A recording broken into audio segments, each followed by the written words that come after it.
El nacimiento.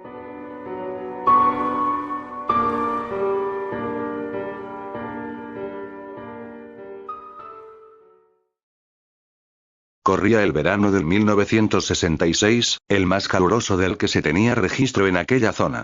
El verde del campo se había convertido en un soso amarillo paja, y las cosechas comenzaban a verse seriamente afectadas debido a la sequía. Aquel era un pueblo pequeño, remoto, pobre, olvidado, y muy antiguo, asentado en medio de la nada. Fue fundado a finales del siglo XVIII o a principios del XIX, y si bien nunca fue muy vistoso o un destino turístico popular, sí llegó a ser un pueblo próspero en su tiempo. Sin embargo, el declive de la localidad tuvo lugar inmediatamente después del cierre y abandono de la única línea de ferrocarril que pasaba por la zona, a finales del siglo XIX. Este fue un golpe duro para el pueblo, ya que la mayor parte de su actividad económica y social giraba en torno a la estación del tren. Debido al cierre, el trabajo comenzó a escasear y sus habitantes se vieron obligados a mudarse a la gran ciudad. Aún así, muchos otros se negaron a abandonar el que era su hogar y se las apañaron para poder ganarse la vida, ya sea trabajando en granjas aledañas, locales familiares, en la municipalidad, o en la que, luego del cierre de la línea del ferrocarril, se convirtió en el principal foco económico de la zona. Una antigua fábrica de lácteos, último negocio en pie de los fundadores del pueblo. A medida que las décadas transcurrían, el poblado se hacía cada vez más y más pequeño, casas y negocios eran abandonados, los pastizales ganaban terreno y animales salvajes campaban a sus anchas en las desiertas calles. Llegados a la década de los 60, el pueblo contaba con apenas 250 habitantes, y se encontraba en un punto de decadencia de no retorno. En su mayoría, los habitantes que quedaban eran ancianos que eligieron permanecer ahí para honrar la memoria de su linaje familiar, por lo que solo sería cuestión de tiempo para que aquel terminara por convertirse en un pueblo fantasma, abandonado y olvidado por siempre. Más aún quedaba gente relativamente joven, e incluso algunos niños y adolescentes, quienes asistían todos juntos a la misma y única escuela de la localidad, dividida en primaria y secundaria. Antiguamente solían ser dos edificios independientes, pero conforme el pueblo se vaciaba, la municipalidad decidió mudar la secundaria al edificio de la primaria, y aún así sobraban salones de clase. Fue en esta antigua y decadente localidad, por allá del 66, que, en el seno de una familia disfuncional, nacía un chico cuyo nombre no puedo proporcionar, pues este ya fue olvidado y sepultado. La madre, oriunda del pueblo, una mujer sumisa y sin carácter, estaba completamente subyugada bajo el mando de su marido, un hombre tiránico y abusador, hijo de portugueses, que en su momento se vio envuelto en serios crímenes que le obligaron a esconderse en aquel poblado perdido y olvidado, donde conocería a quien sería su futura esposa. El nacimiento tuvo lugar en la única clínica del pueblo, edificio que tuvo su apogeo durante la primera pandemia de cólera entre los años 1817 y 1824. 143 años después, no era más que un lúgubre y destartalado inmueble que comenzaba a caerse a pedazos, cuyas habitaciones, en su mayoría, se encontraban en desuso, y sus ventanas, toscamente tapiadas con tablas de madera. Luego de 32 horas de trabajo de parto en una mohosa y séptica habitación de la clínica, el protagonista de esta historia llegó al mundo, y fue ahí que comenzó su tormento. Al día de nacido, el chico mostró síntomas de un grave síndrome de abstinencia neonatal debido a que su madre había cedido ante la tentación del alcohol luego del 5.º mes de embarazo, hábito que mantuvo sin cuidado hasta el último día de su gravidez.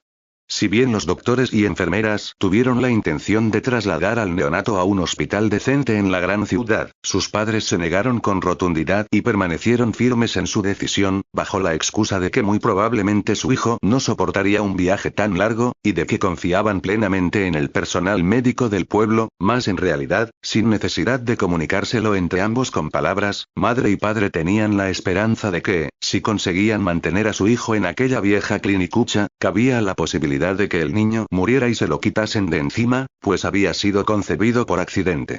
Mas no fue así.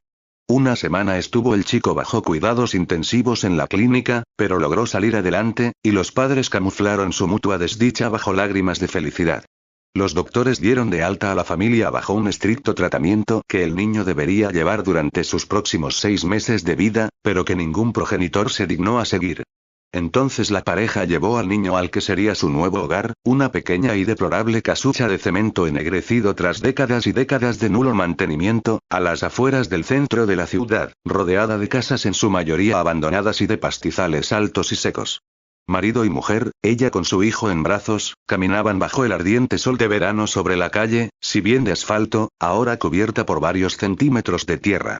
Llegaron al pórtico de la casa, y el padre, con una potente patada, abrió la desvencijada puerta de madera, y se apresuraron a entrar.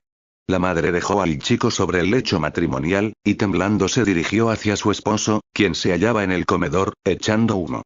Él le había advertido a la inútil de su mujer que si el chico llegaba a ver alguna vez la luz del día iba a ser culpa de ella. Ahora el mal estaba hecho, todo estaba perdido. El hombre arrojó una silla al otro lado de la habitación, destrozándola y provocando con el ruido el llanto del bebé, e increpó con el dedo a su mujer, quien lloraba en silencio. Ahora estaban condenados a pasar el resto de sus días en aquel pueblo de mierda, todo debido a que ella se había negado a auto-infligirse un aborto con una vara de metal como él le había explicado, porque según, dolía mucho. Sí, claro. Como si el parto no fuera doloroso. Aquella no era una cuestión de dolor, sino de valentía. Ella siempre había sido una cobarde y buena para nada, por eso estaba estancada en aquel pueblucho de Cuarta. Entonces la mujer lo señaló a él con el dedo, y le dijo que al menos ella no tuvo que huir de un país del primer mundo, a un pueblo de porquería por culpa de su estupidez y malas decisiones. Se arrepintió al instante de haber dicho eso. El hombre se abalanzó sobre ella y comenzó a propinarle golpe tras golpe, mientras el niño lloraba y lloraba en la habitación de al lado. Cuando la golpiza terminó, ella, que aún se encontraba débil por el parto, se hallaba en el suelo, su nariz sangraba profusamente, le faltaba un diente y su ojo derecho se hinchaba como una ciruela. El hombre, algo más calmado, abandonó la morada, no sin antes gritarle a la mujer que quitara esa basura de la cama, y no volvió hasta muy entrada la noche. La madre se levantó tambaleante del suelo, se dirigió al lecho matrimonial, tomó a su hijo por uno de sus pequeños pies, lo que lo hizo gritar y llorar aún más, lo depositó con violencia dentro de un destartalado ropero y le dijo, deberías haber muerto, y cerró la puerta. El tiempo transcurrió, y la situación no mejoró.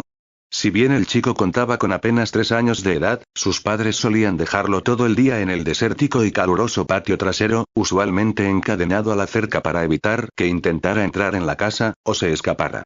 Su único consuelo allí, atado, solo, como un perro bajo el ardiente sol, secándose cual pedazo de cuero, era que apenas veía a sus padres, pues le asustaban. Solían gritarle y golpearle sin motivo aparente, y estaban siempre enojados. Quien más le atemorizaba era su padre, pero por suerte trabajaba 12 horas seguidas en la fábrica de lácteos del pueblo, y al llegar, hambriento y soñoliento, solo tenía energías para desquitarse con su esposa, así que podían pasar días enteros sin que el chico viera a su progenitor, más aún así, anhelaba su afecto, y el de su madre también. Al menos, pensaba el chico, podrían dejarle dormir adentro, pues su única cama era un montículo de hierba en el patio, que había arrancado del terreno baldío de al lado, estirando su corto brazo a través de la deshecha cerca, y el cual producía escozor e irritación en su joven piel. Ni siquiera se dignaban a alimentarlo adecuadamente. Su madre solía ir al patio trasero una vez al día, 2 como máximo, para proporcionarle sobras, muchas de ellas en mal estado, y a veces ni eso, por lo que más de una vez tuvo que contentarse con alimentarse de gecos, ranas, y otros pequeños lagartos que se aventuraban a cruzar el patio, y que por fortuna abundaban y eran fáciles de cazar y de comer. El niño había aprendido a caminar por su cuenta, y ya balbuceaba sus primeras palabras, aprendidas simplemente escuchando a sus padres gritar y discutir, pues, contra todo pronóstico, teniendo en cuenta el alcoholismo de su madre durante el embarazo, su síndrome de abstinencia neonatal, el nulo tratamiento recibido, su escasa alimentación y estimulación, y sin mencionar que ninguno de sus padres era una lumbrera exactamente, el niño había sido dotado de un intelecto excepcional, el cual probablemente se habría desarrollado aún más si su situación hubiese sido otra. Se entretenía contando los pequeños lagartos que cazaba cada día de cada semana y comparando los resultados, y memorizando las características físicas, y las estrategias de huida de cada tipo de lagarto que se atrevía a cruzar el patio. Al principio le daba pena cazar, no quería que aquellos pequeños animales sufrieran, pues él ya conocía muy bien ese sentimiento a sus 3 años de edad, pero con el pasar del tiempo se vio obligado a aprender a regular las emociones negativas que le causaba matar a aquellos pequeños animales, pues, o eran ellos, o era él.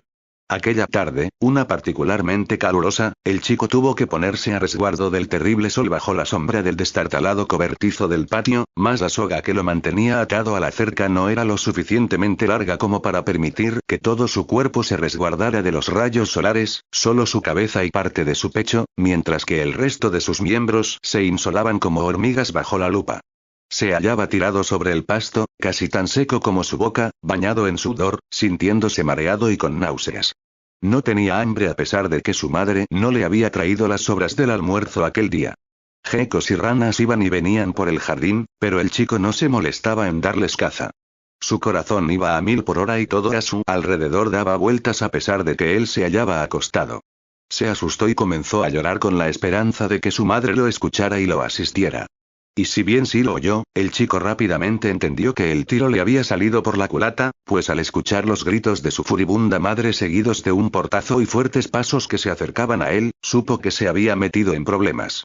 La mujer lo agarró por el tobillo y lo sostuvo en alto, zarandeándolo y advirtiéndole que se callara si no quería que lo tirara a los perros, como si fuera un pedazo de carne en mal estado, pues el chico, con sus chillidos, la había despertado de su reposo y le produjo una terrible jaqueca. Mas con aquel trato, la mujer solo consiguió que el chico vomitara, y llorara y gritara con redobladas fuerzas, lo que le valió al niño un violento aterrizaje contra el suelo seguido de un puntapié. Comprendió que seguir llorando solo agravaría la situación, por lo que decidió permanecer tendido boca abajo, sin moverse y sin proferir sonido alguno, hasta que su madre se fuera. Él solo pensaba, ¿por qué su madre le había hecho eso? El chico terminó desmayándose, para despertar unas cuantas horas después, ya oscurecido, luego de sentir como un cuerpo de agua tibia arremetía violentamente contra él. Al abrir los ojos, se encontró a su padre con un balde vacío en manos, y visiblemente furioso. Su madre se hallaba en la puerta del patio, observando la escena de brazos cruzados, sin decir nada. El chico instintivamente intentó pararse queriendo huir, pero se encontraba débil a causa de la deshidratación y el golpe de calor sufrido horas atrás, por lo que sus rodillas cedieron rápidamente, quedando completamente a merced de su padre. Insolente. Espetó el hombre, tomándolo por un brazo obligándolo a erguirse. Mocoso desagradecido. ¿Cómo te atreves a despertar a tu madre de su descanso? Un bofetón, luego otro, el chico lloraba nuevamente. Intentaba inútilmente zafarse de la mano de su padre. ¿Quién te crees que eres? Deja de llorar. Le obligó su padre, y recordando el puntapié propinado por su madre, haciendo uso de la misma estrategia mental que utilizaba para evitar sentirse mal por los animales que cazaba para alimentarse, de la igual manera fue capaz de detener su llanto, y aunque seguía algo asustado, ya no sentía ganas de llorar. Te irás a dormir sin comer, y pasarás la noche parado. Sentenció el padre, desatando la soga de la cerca, llevando con ella al niño como si se tratara de un perro, y atándola nuevamente en una madera que sobresalía del techo del cobertizo. Da un solo paso, y te doy con el atizador, le advirtió el hombre. Desató la soga de la pierna del chico, quien permaneció quieto como una estatua. El padre, con ayuda de la madre, tomó ambas manos del niño, las puso en alto y ató la soga a sus muñecas, forzándolo a permanecer parado debido a la altura de la madera a la que se hallaba amarrado. El chico no lloraba, solo veía a su padre en actitud desafiante. Su madre ya había entrado a la casa, mientras el hombre lo señalaba con el dedo. No quiero escuchar un solo sonido de ti.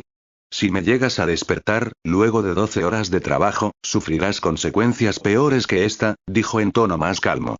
Entonces se dio vuelta, entró y cerró la puerta de un portazo, dejando al niño completamente solo, como ya estaba acostumbrado. Así estuvo toda la noche, solo, hambriento, con frío y sin pegar un ojo. Al despuntar el alba, su padre, antes de irse al trabajo, desató la soga del techo del cobertizo, y el chico, luego de más de 24 horas sin comer, cayó rendido al suelo, y no pudo levantarse. Su padre lo arrastraba por el suelo, seguramente para atarlo de nuevo a la cerca, supuso el niño. Aprenderás por las buenas o por las malas, tú decides, dijo secamente el hombre, marchándose y dejando al chico ahí donde estaba. ¿Aprender qué? Se preguntaba el niño. Cuando abrió nuevamente los ojos, lo primero que vio ante sí, fue un trozo de pan mohoso cubierto de hormigas. Los años pasaban y el pueblo se reducía. El niño contaba ya con la edad de 6 años, y tuvo por fortuna, a los 4, la oportunidad de entrar al jardín de infantes. Sus padres tomaron esta decisión, claramente no porque se preocuparan por él y por su educación, sino porque les tentaba la idea de no tenerlo cerca durante varias horas. No le daban el desayuno, no lo llevaban por las mañanas, ni iban a buscarlo una vez terminada la jornada. Pero esto le daba igual, sus solitarios viajes le relajaban. Lo único que su madre hacía por él, era desatarlo de la cerca y dejarlo marchar.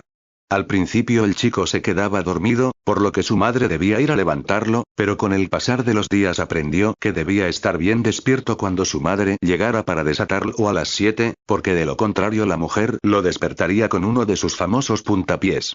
Fue así que el muchacho comenzó a despertarse solo, una hora antes de su entrada al jardín, y para luego permanecer sentado en el suelo a la espera de que su progenitora lo desatara. El chico se sentía feliz de recibir una educación y de estar con otros niños de su edad, a pesar de que al principio le fue difícil adaptarse. Hasta los 4 años no había recibido educación de ninguna índole, apenas si podía hablar, y no había interactuado con nadie más que con sus padres. Durante sus primeros días no era capaz de socializar con nadie, y estaba visiblemente atrasado en sus habilidades del habla con respecto a sus compañeros, a pesar de destacaba por mucho en áreas como la matemática y la pintura, e incluso en la música, aprendiendo rápidamente a tocar varios de los instrumentos que había en el salón. Tampoco tardó en alcanzar y superar a sus compañeros en el habla, y al poco tiempo aprendió a leer y a escribir. Al finalizar su primer año ya hablaba y leía con fluidez y era el favorito de sus maestras. También intentaba ser, en sus palabras, civilizado, a diferencia de sus compañeros, quienes no le gustaban. No le interesaban los juegos que jugaban, ni podía mantener una conversación interesante con nadie, exceptuado a las maestras. Aún así buscaba congeniar con ellos, y quizás, con el tiempo, adaptarse, ser uno de ellos, pues fue cuando entró al jardín que se dio cuenta de lo solo que se sentía. Sin embargo, los demás niños se alejaban de él, no querían tener nada que ver con el chico raro. En fin, pensaba el muchacho. Quizás en la primaria las cosas mejorarían. Pero no fue así. Una vez cumplidos los 6 años, aún le quedaba otro año de jardín de infantes, mas se vio obligado a abandonar su educación debido a que la fábrica de lácteos donde trabajaba su padre pasaba por una fuerte crisis económica, y los sueldos, que de por sí no eran nada del otro mundo, terminaron por ser reducidos, y el chico se vio obligado por sus padres a trabajar para aportar dinero a la casa. ¿Yo por qué debería hacerlo?, inquirió a sus padres un día, si ustedes no me permiten ni siquiera dormir adentro o usar el baño. Aquel acto de insubordinación le había valido al chico un duro golpe de su padre con el puño cerrado, que lo mandó hacia atrás, aterrizando sobre su espalda contra la dura y reseca tierra del patio, provocando que el aire escapara de sus pulmones. «Insolente», le gritó su padre, «harás lo que se te ordene». Con lágrimas en los ojos, aún tendido en el suelo, buscó a su madre con la mirada pidiéndole ayuda, mas ella, como siempre, se limitaba a observar de brazos cruzados. Una fría mañana en la que el chico se hallaba dormido, atado a la cerca, hecho un ovillo bajo una gruesa capa de pasto seco, despertó de golpe, asustado y sin saber qué estaba ocurriendo, cuando su padre lo tomó con violencia de una de sus muñecas y lo obligó a pararse. El hombre colocó varias herramientas en brazos del chico, entre ellas, tijeras de podar, una pala grande, otra pequeña, un rastrillo, etc. Eran las 6, hora en la que su padre se iba a trabajar. «Escúchame bien, muchacho», dijo su padre. «Recorrerás todo el pueblo, irás de puerta en puerta y ofrecerás servicios de jardinería, o de lo que sea que la gente necesite». El chico no podía creer lo que escuchaba, aquello debía ser una de sus muchas pesadillas. Su padre le explicó que todos los días debía despertarse él solo a las 6, con el fin de trabajar para sus vecinos y reunir cierta cantidad de dinero, y le dejó muy en claro que no debía ni ocurrírsele la idea de regresar a casa así le faltara una moneda. «¿A las 6?» pensó el chico. «Todos deben estar durmiendo». No se atrevió a decir aquello en voz alta, temiendo represalias. Cuando el hombre se marchó, luego de haberlo desatado de la cerca, el chico pensó que quizás podría dormir un par de horas más. Entonces divisó el furibundo rostro de su madre observándolo detrás de una ventana, y el muchacho se apresuró a recoger las herramientas, y salió a trote de su casa. Observó a su padre alejándose, dirigiéndose a la fábrica de lácteos, y procuró ir en dirección contraria. Comenzó a recorrer las desiertas calles del pueblo, yendo de puerta en puerta, y encontrándose con que la mayoría aún dormía, como se había imaginado. Sabía que para su padre esa no sería una excusa para desacatar sus órdenes, por lo que resolvió ir al centro y ofrecer servicios de limpieza o jardinería a sitios que se encontrasen abiertos, como la tienda 24 horas, el edificio de la municipalidad, la clínica, la comisaría, entre otros. Para el mediodía ya había podado 3 jardines, uno exterior y 2 interiores, varios arbustos, cavado pozos, limpiando inmundos baños y salas de espera, organizado estanterías y tirado varias bolsas de basura. Había reunido una suma considerable, pero se hallaba lejos de alcanzar la cifra que su padre le había ordenado, por lo que aún le quedaba mucho trabajo por hacer. Se sentía exhausto, hambriento, y muy triste. Mientras sus viejos compañeros estudiaban y se divertían, él tenía que trabajar. La imagen de sus padres se dibujó en su mente, y un extraño sentimiento afloró desde su estómago, escaló hasta su pecho a través del esófago como lava burbujeante, quemando todo a su paso, hasta llegar a su cabeza. No era furia, tristeza o cualquier otro sentimiento que hubiera sentido antes. Era diferente. Era odio puro.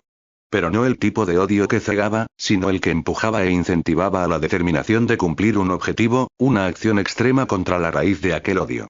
Se encontró parado en medio de una vereda, sosteniendo firme y fuertemente las tijeras de podar, imaginando que con ellas les cortaba la cabeza a sus padres como a hojas de papel.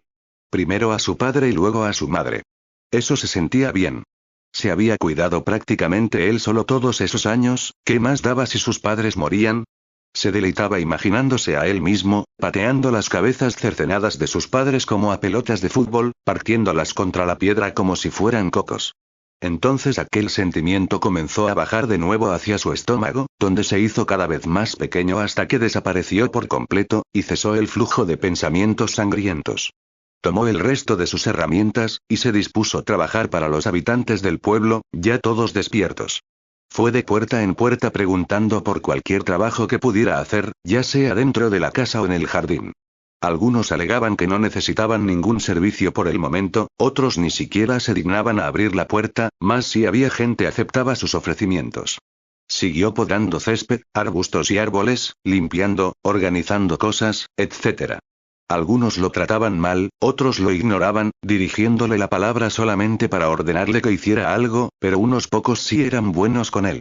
Incluso un par de personas le ofrecieron comida, que el chico no dudó en aceptar. Solía almorzar en el jardín de infantes, pero no fue hasta aquella época en la que debía trabajar para sus vecinos que realmente conoció la buena comida. Incluso le preguntó a una amable señora, quien le había dado un racimo de uvas, si podía adoptarlo. Ella, creyendo que el chico bromeaba, rió y le alborotó el cabello, y el chico no volvió a insistir, y, desanimado, siguió cortando las malas hierbas del jardín de la anciana. Eran las 5 de la tarde cuando terminó, habiendo recorrido prácticamente todo el pueblo, a lo largo y a lo ancho. Todo el cuerpo le dolía y nunca había estado más cansado, pero el saber que había hecho un buen trabajo lo compensaba. Contó el dinero ganado, y se alegró al darse cuenta de que ya casi alcanzaba la cifra pautada, solo debía trabajar en una casa más. Tocó la puerta de una desvencijada casa de madera y lo atendió un hombre gordo y alto, calvo, con un cigarro entre los labios, vistiendo pantalones sucios y rotos y una musculosa en iguales condiciones. El hombre le echó una suspicaz mirada y le preguntó qué quería. El chico tragó saliva, y le recitó como un autómata su presentación, ideada por él y ya aprendida a la perfección. El hombre se lo pensó un tiempo, pero finalmente lo dejó entrar en la casa. Aquella estaba en condiciones incluso peores que la suya. Moho, tierra, suciedad, todos los muebles estaban rotos en alguna parte, y una pestilencia que quemaba las pestañas inundaba toda la residencia. En una esquina, sentado en un sillón y leyendo una revista, había un niño, unos 4 años mayor que el chico, quien lo miraba con una mezcla de extrañeza y burla. El chico se acercó a él para saludarlo, pero solo recibió un escupitajo en el rostro. El niño rió y retomó la lectura de su revista. El hombre, seguramente el padre de aquel miserable, se acercó al chico y le dijo todo lo que tenía que hacer en la casa, habiendo reparado en el escupitajo, pero sin hacer nada al respecto. Guió al chico al jardín, tomándolo con brusquedad de la parte de atrás de su cuello, y le ordenó que alimentara a las gallinas, limpiara su inmundicia, regara las plantas, barriera, limpiara la casa y ordenara. Nada que el chico no hubiera hecho 1000 veces aquel día.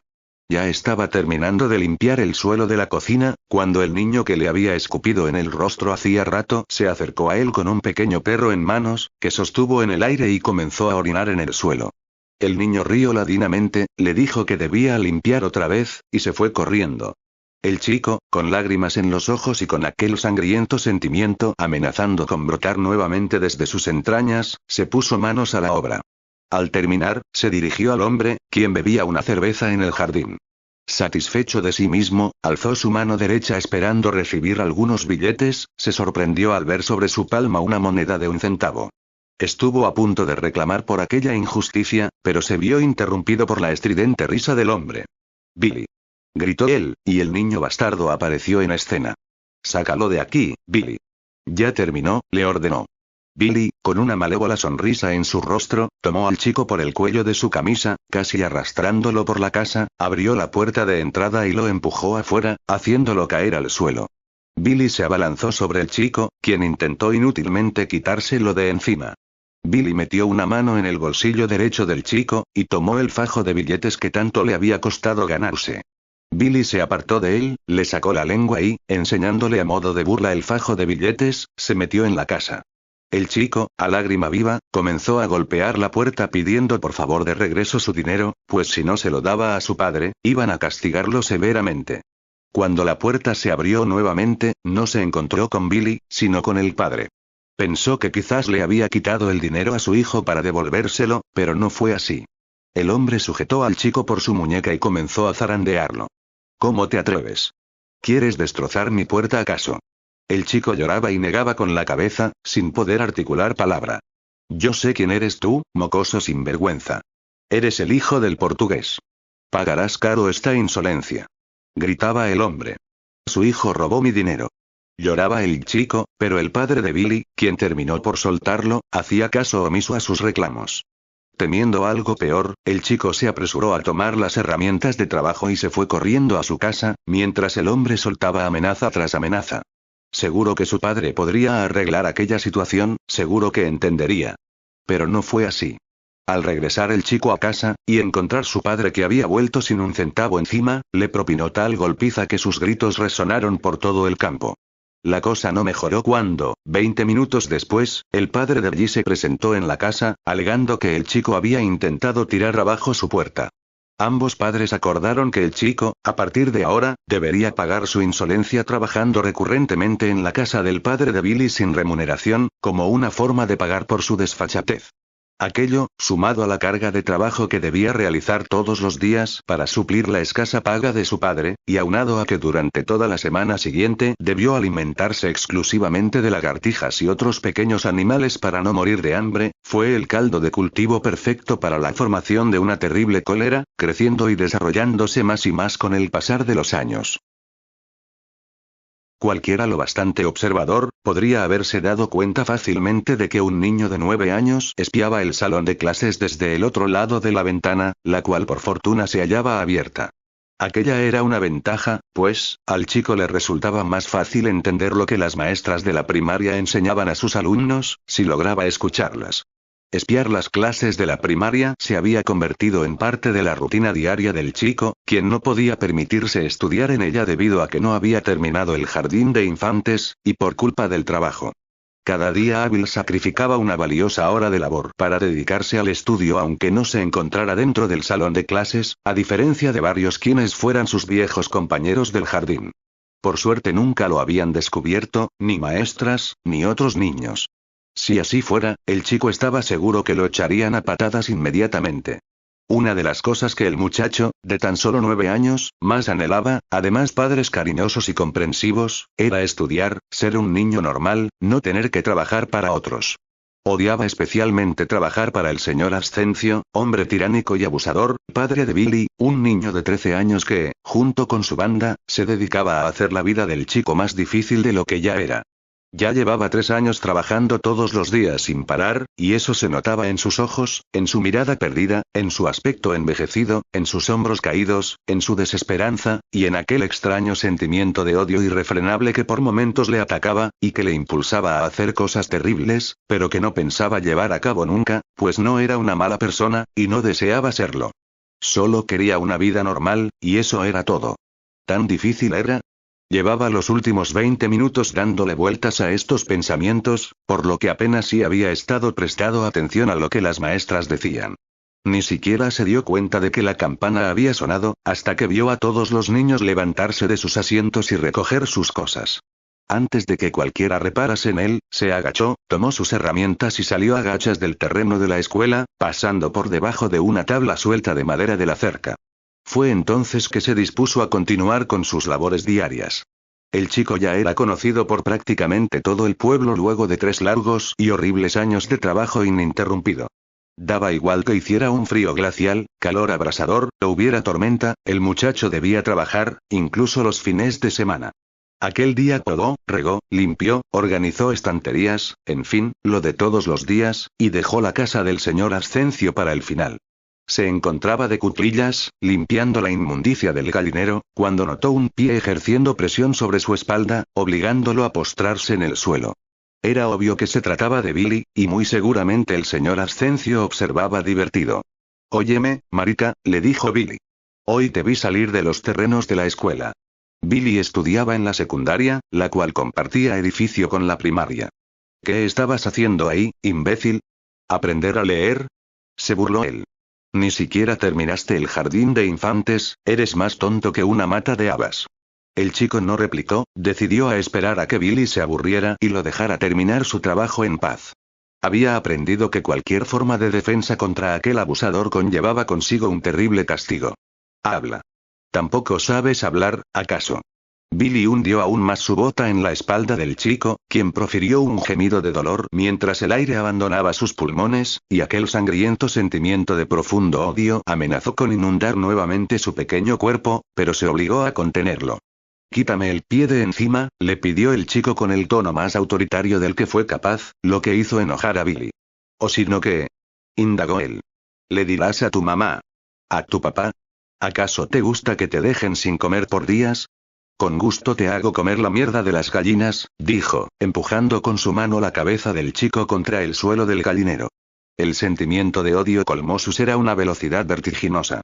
El chico rasguñó con sus uñas la pierna que Billy había puesto sobre su espalda, haciendo que éste, acobardado por aquel accionar, retrocediera, a la par que la sangre bajaba por su salón.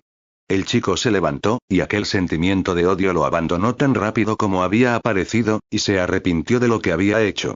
Aquello tendría consecuencias terribles.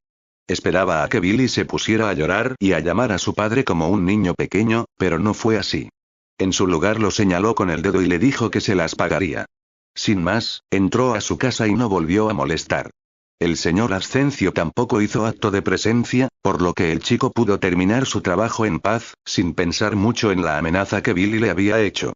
Quizás era porque, en el fondo, realmente había disfrutado haberle hecho daño a Billy, e incluso se sentía capaz de más, de mucho más, y sus pensamientos se dirigieron a las herramientas de jardinería, las cuales, algunas eran muy contundentes. Al darse cuenta de las cosas en las que pensaba, sacudió su cabeza y se obligó a mantener a raya esas ideas, pensando en cualquier otra cosa. Su día concluyó sin más imprevistos, logrando alcanzar la cifra impuesta por su padre. Al llegar a casa, cubierto de tierra, exhausto, hambriento y herramientas en mano, encontró a su padre mirando la televisión, mientras su madre preparaba la cena, quien ignoró completamente su llegada. Se dirigió a su progenitor, sacó el fajo de billetes del bolsillo y se lo entregó al hombre, quien lo tomó con brusquedad sin agradecerle, sin siquiera apartar su vista de la televisión. Solamente le dirigió la palabra para ordenarle que se fuera al jardín. Si bien ya no lo ataban a la cerca, pues ya era lo bastante fuerte como para romperla, si lo obligaban aún a vivir afuera. Solo tenía permitido entrar para entregar el dinero a su padre y nada más. Daba igual, no escaparía, ¿a dónde iría?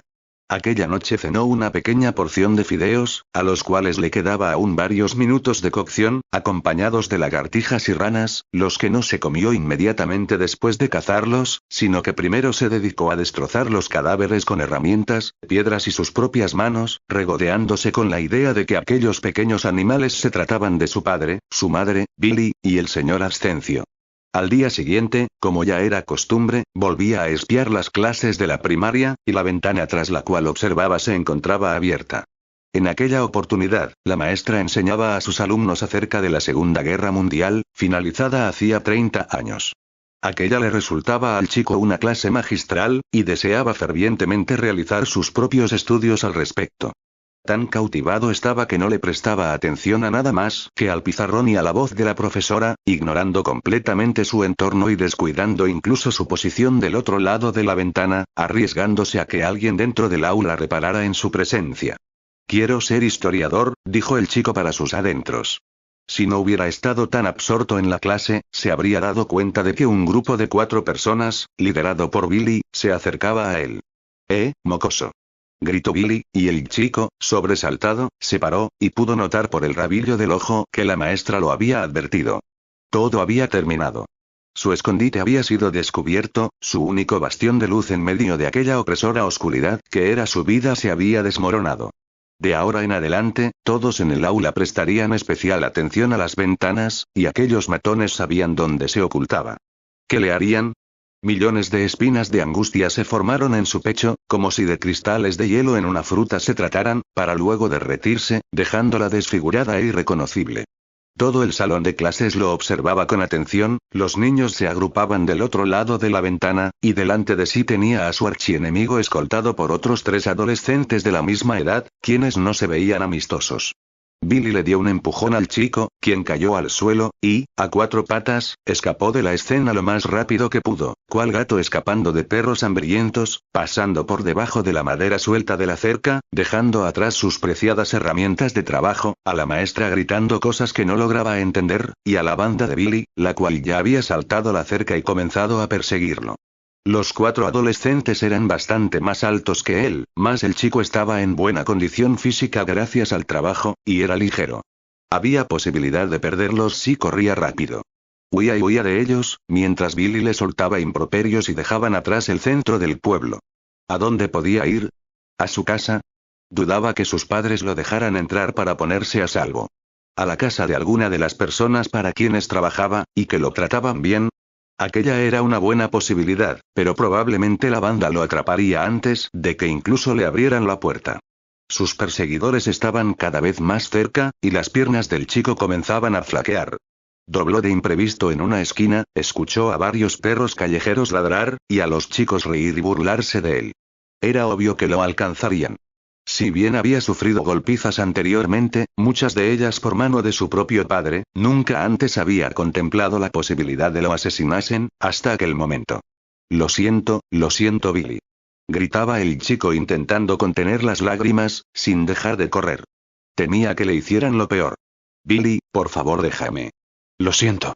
Billy reía y reía, regodeándose con la desesperación del chico, su angustia le producía placer. Llegaron a una intersección. El chico miró hacia atrás y notó que solamente Billy y otro chico iban tras él. Pensó que seguramente los otros 2 habían quedado rezagados, y que muy probablemente los restantes no tardarían en quedarse también atrás.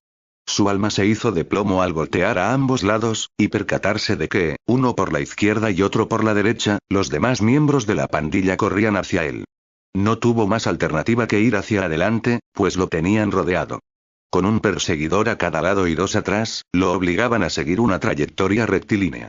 Pasaron las últimas casas y finalmente dejaron atrás el pueblo.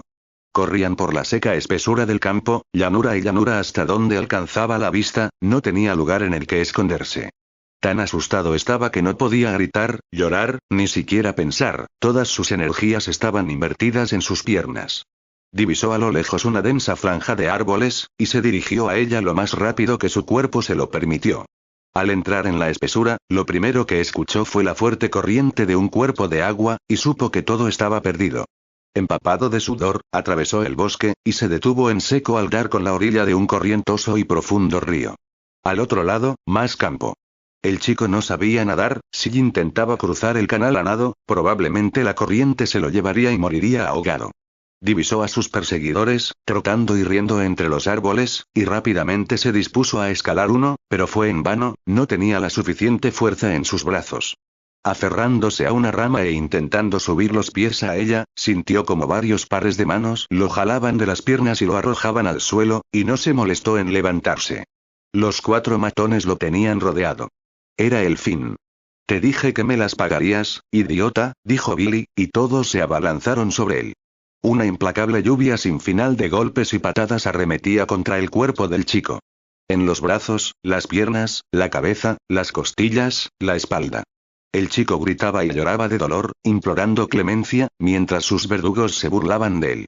Un par de fuertes manos tomaron su camisa y se la desgarraron, otro par le quitó los zapatos, otro, los pantalones, y por último, su ropa interior, dejándolo completamente desnudo. Con un brazo se cubría la cabeza y con el otro sus partes, mientras puños y botas seguían cayendo sin piedad sobre él. Su visión estaba borrosa, ya no sentía el dolor de los impactos y se había desmayado varias veces. Luego de un rato, los golpes y patadas parecieron cesar. ¿Estaba atontado? ¿Acaso había muerto? Era poco probable. ¿Pensaban sus matones que en efecto estaba muerto? Quizás. Por las dudas, se quedó tendido sobre la húmeda tierra por un rato, hasta que consideró que era seguro abrir los ojos. No había nadie a la vista, pero tampoco encontraba su ropa por ningún lugar. Se sentó a duras penas, apenas podía moverse de lo dolorido que estaba, pero por sobre todo, sentía una humillación e impotencia desgarradora, que solo logró calmar aquel sentimiento de indómito odio emanante de sus vísceras, y que trajo consigo renovadas fuerzas. Encontró sus pantalones, rotos y empapados, a orillas del río a por lo menos 20 metros del lugar de la golpiza, pero el resto de su ropa había sido llevada por el río.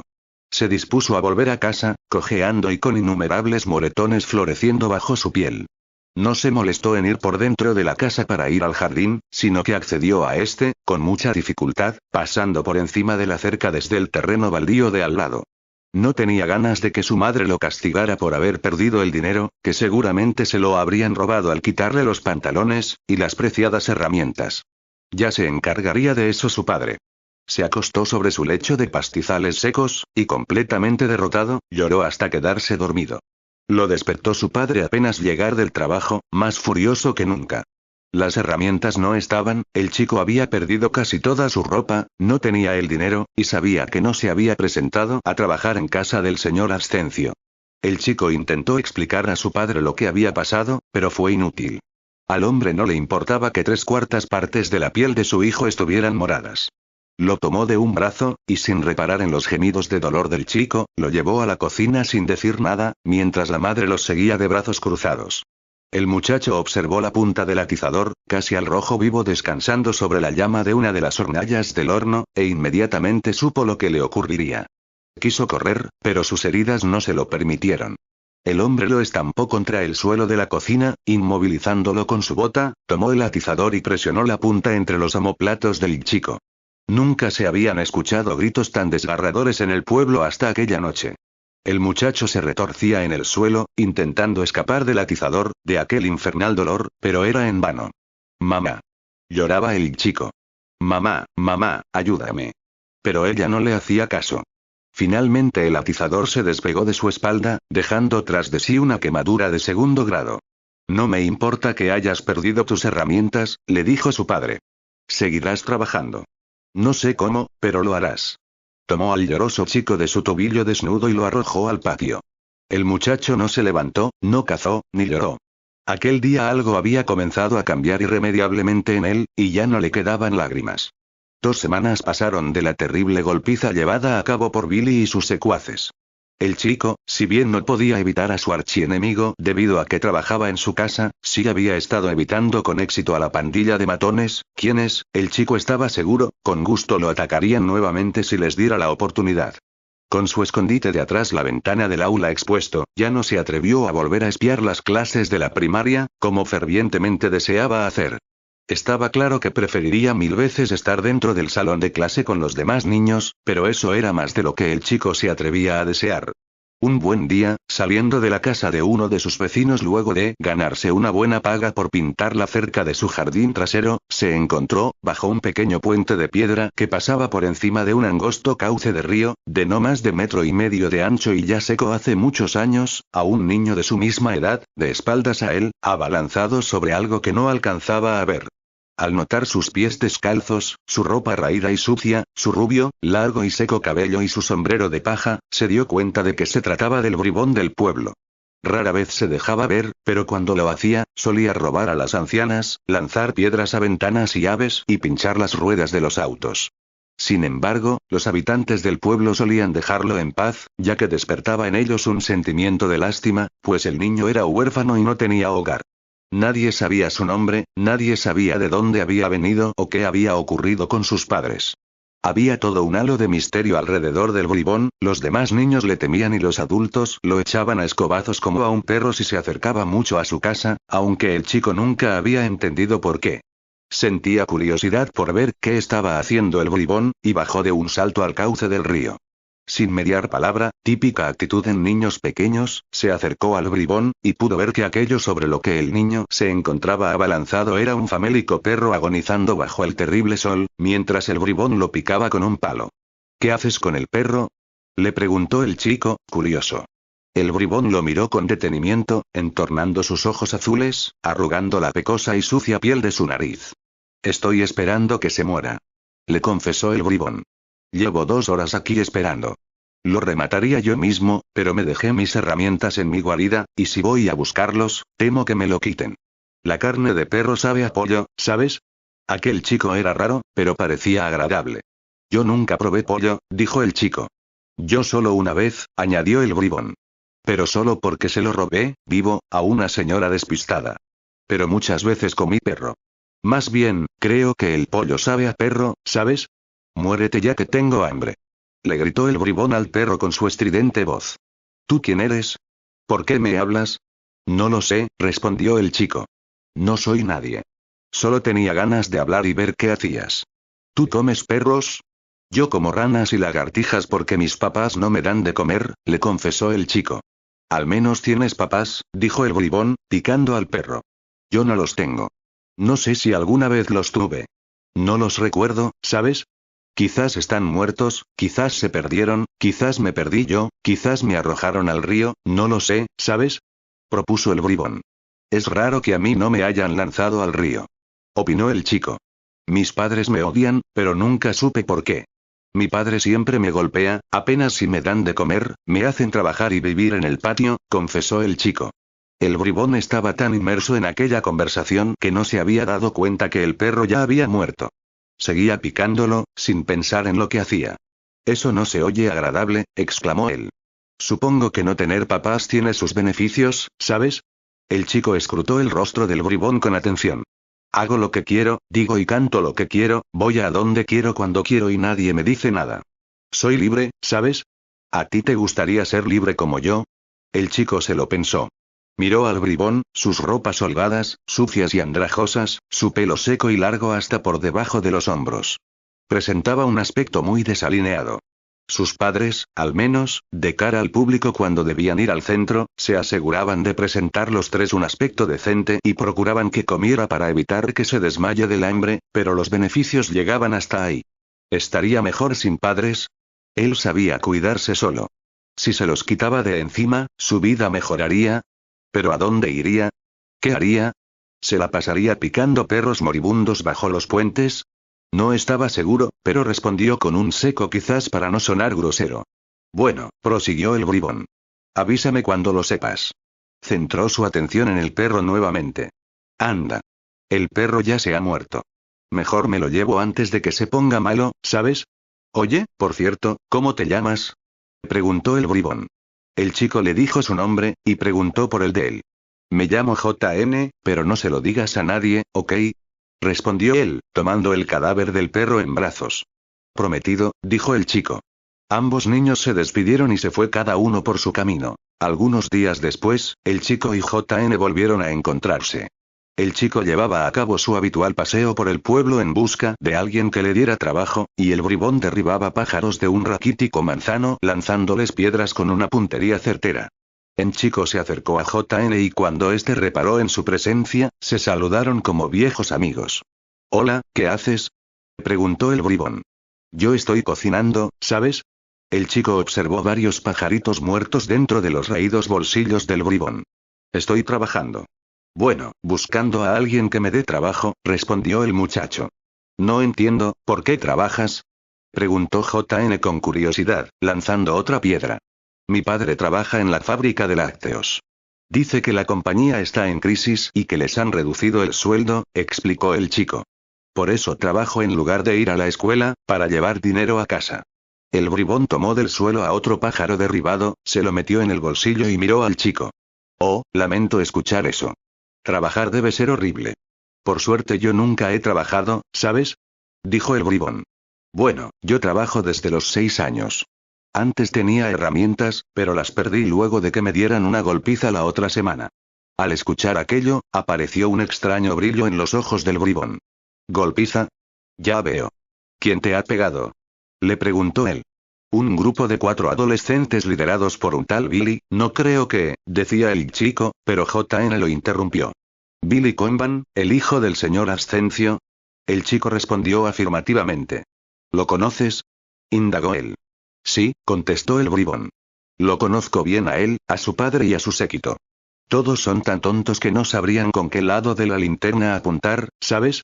Si vuelven a molestarte, yo puedo asustarlos para que te dejen en paz, porque me caes bien, ¿sabes? El chico no creía lo que oía. ¿Ayudarlo él? ¿Hablaba en serio? Eso estaría bien, dijo el chico, no muy convencido. Si bien el grupo aún no había vuelto a ponerle las manos encima, Billy le hacía la vida imposible cuando trabajaba para su padre. Pero, ¿cómo lo harías? Inquirió. Tengo una idea. Ven conmigo, te mostraré dónde vivo. Sin dudar el chico lo siguió, y atravesaron el pueblo, pasando por el centro hasta llegar al otro lado de la villa. Allí estaba, derruida y olvidada, la vieja estación del ferrocarril, un antiguo y pequeño edificio de ladrillos de un solo piso. Le crecían enredaderas, sus ventanas estaban tapiadas con tablas de madera, secciones del techo se habían venido abajo, y el concreto del suelo estaba resquebrajado y le crecían pastizales y malas hierbas.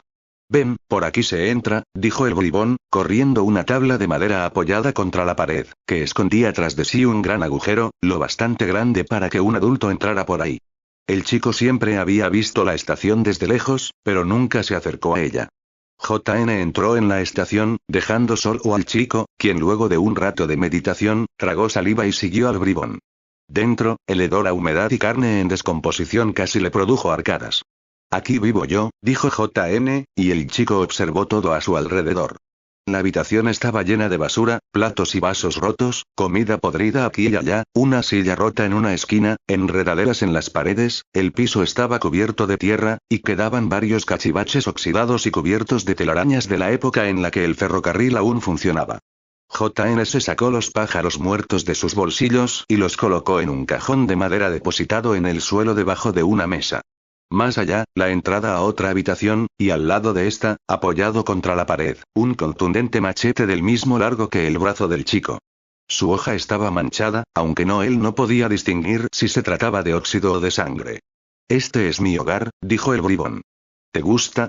Al chico no le gustaba en absoluto, pero respondió afirmativamente. ¿Para qué es ese machete? Preguntó. Tengo otro más en mi habitación, respondió el niño. Los uso para defenderme, ¿sabes? Estoy solo. A veces aparecen ladrones, vagabundos, hombres raros o animales salvajes, y debo defenderme, ¿no crees? Dijo JN. Sí, lógicamente, contestó el muchacho, paseando su mirada por la vieja estación. Ok, escúchame ahora, le pidió el bribón, y el chico lo observó. Si Billy y sus amigotes vuelven a molestarte, tráelos aquí. Yo estoy todo el tiempo aquí. Les daremos un susto que jamás olvidarán. Los asustaremos, tú y yo. El chico no estaba seguro de aquello, pero aún así lo hizo. Unos días después, volvían a perseguirlo, y el chico hizo que lo siguieran hasta la vieja estación del ferrocarril. Con varios segundos de ventaja, alcanzó a correr la madera y entrar por el agujero en la pared de ladrillos. Una vez dentro, se encontró con el bribón, desplumando una paloma muerta. ¿Te siguen?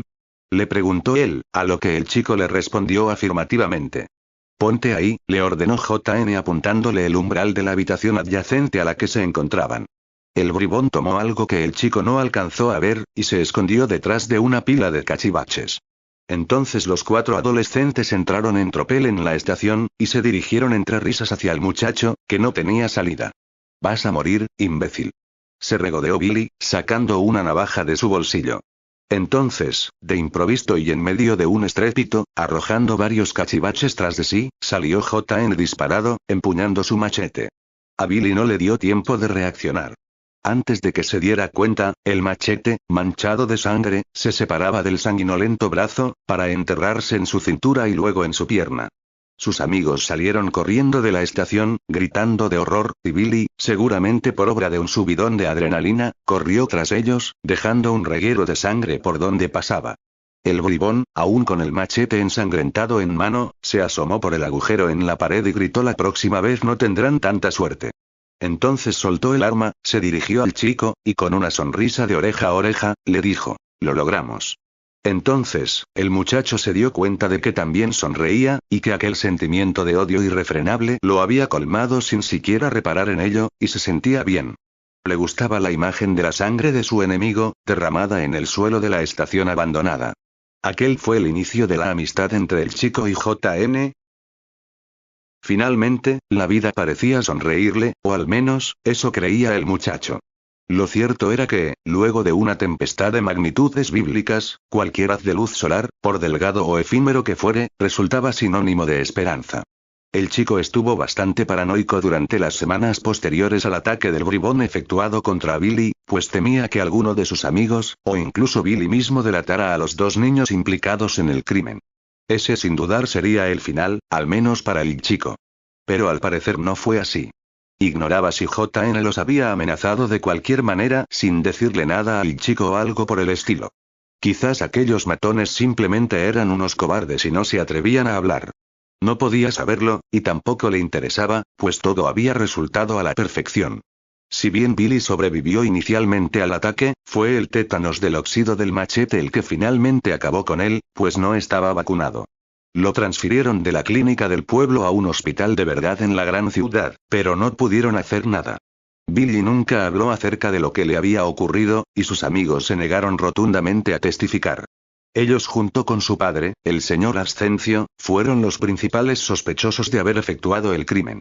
Finalmente la balanza de la ciega justicia se inclinó en contra del padre, quien fue declarado culpable de filicidio en primer grado y sentenciado a 55 años de prisión sin posibilidad de libertad condicional, mientras que los 3 amigos del fallecido fueron absueltos. El señor Ascencio terminó suicidándose, lanzándose al vacío desde el 4º piso del tribunal, inmediatamente después de recibir su condena. Sabía muy bien lo que le esperaba si ponía un pie en la cárcel. La casa del señor Ascencio fue quemada hasta los cimientos por una turba enfurecida, compuesta por 3/4 partes de los habitantes del pueblo, coléricos por el supuesto asesinato efectuado por el padre.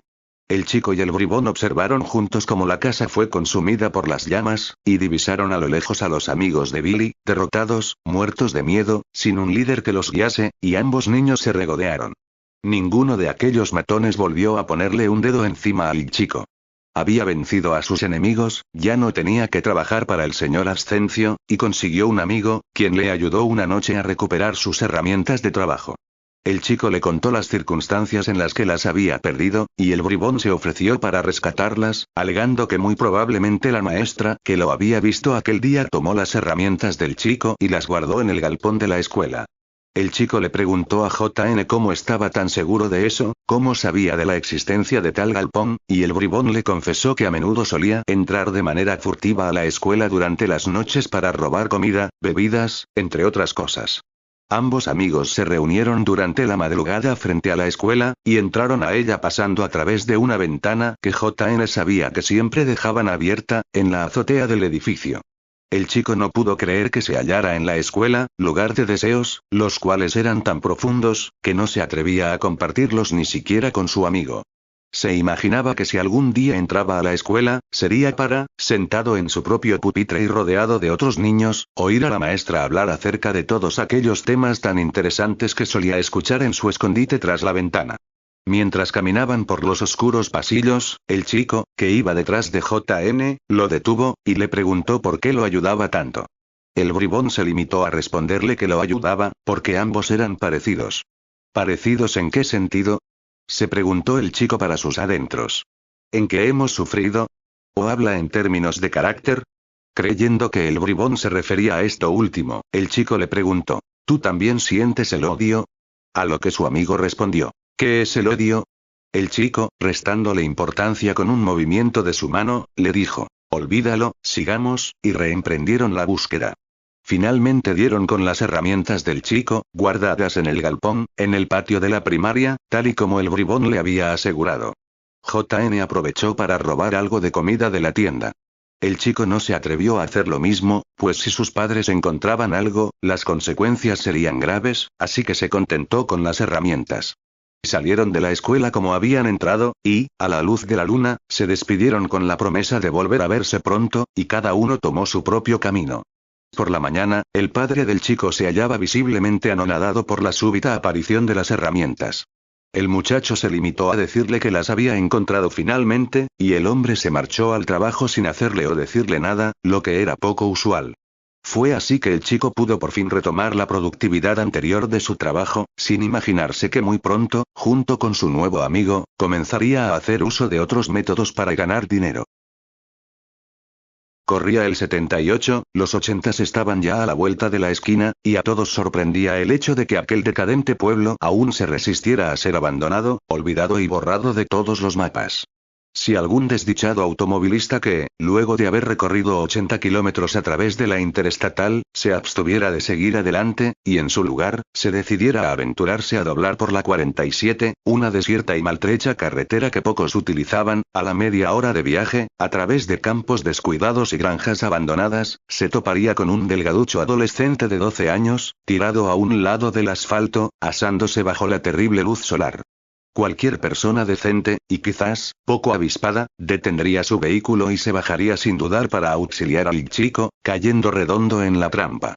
Sería entonces que otro adolescente, de largo y seco pelo rubio, de ropas andrajosas y pies descalzos, saldría de detrás de un arbusto empuñando un intimidante machete, corriendo directamente hacia él, al tanto que el otro muchacho se levantaba de un salto portando un cuchillo de carnicero.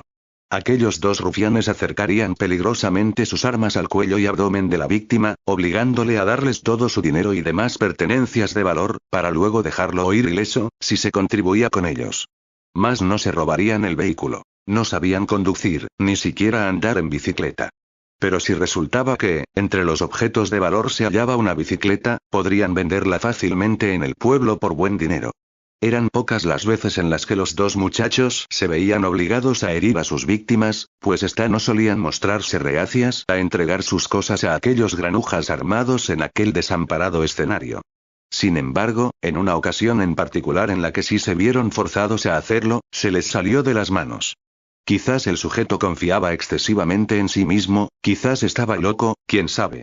Pero la cuestión era que el hombre, viéndose acorralado contra su vehículo por aquellos dos niños armados, sacó una navaja de su bolsillo y se abalanzó sobre uno de ellos, que logró esquivar el ataque, al tiempo que el machete del niño rubio se clavaba una vez, 2 veces, 3 veces en su espalda y cuello. Un auténtico lago de sangre se formó en el asfalto alrededor del cadáver. Los muchachos se apresuraron a tomar todos los objetos que tuvieran algún valor, del auto y del cadáver, y, entre perturbadoras risas de victoria, corrieron a través de una abandonada carretera de tierra, ramificación de la 47, que daba a un pueblucho olvidado y desértico. Aquel día, los dos amigos guardaron sus armas en la estación abandonada, luego hicieron un rodeo y se dirigieron a un río cercano para limpiarse la sangre de la víctima, y al regresar a la villa, 1 hora después, se había armado un alboroto. La gente estaba reunida en el centro, frente al maltrecho edificio de la municipalidad. Rápidamente se había corrido el rumor de que un hombre había sido asesinado en la carretera y que el lugar estaba repleto de patrullas, pero no había rastro del asesino. La gente estaba francamente asustada, ¿un asesino andaba cerca? ¿Estaría allí, en el pueblo? Aquel se había tratado del segundo asesinato violento ocurrido en toda la historia de aquella solitaria localidad, el primero fue el crimen del señor Ascencio contra su propio hijo, y ahora esto, con tan solo 3 años de diferencia, decía una anciana rodeada de atemorizados oyentes.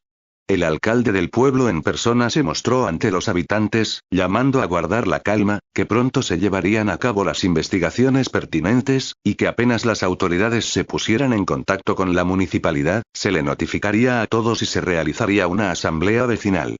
Los dos amigos estuvieron paranoicos durante los días siguientes, y concluyeron que sería mejor descansar de sus asaltos por un tiempo, hasta que las aguas se tranquilizaran, al menos.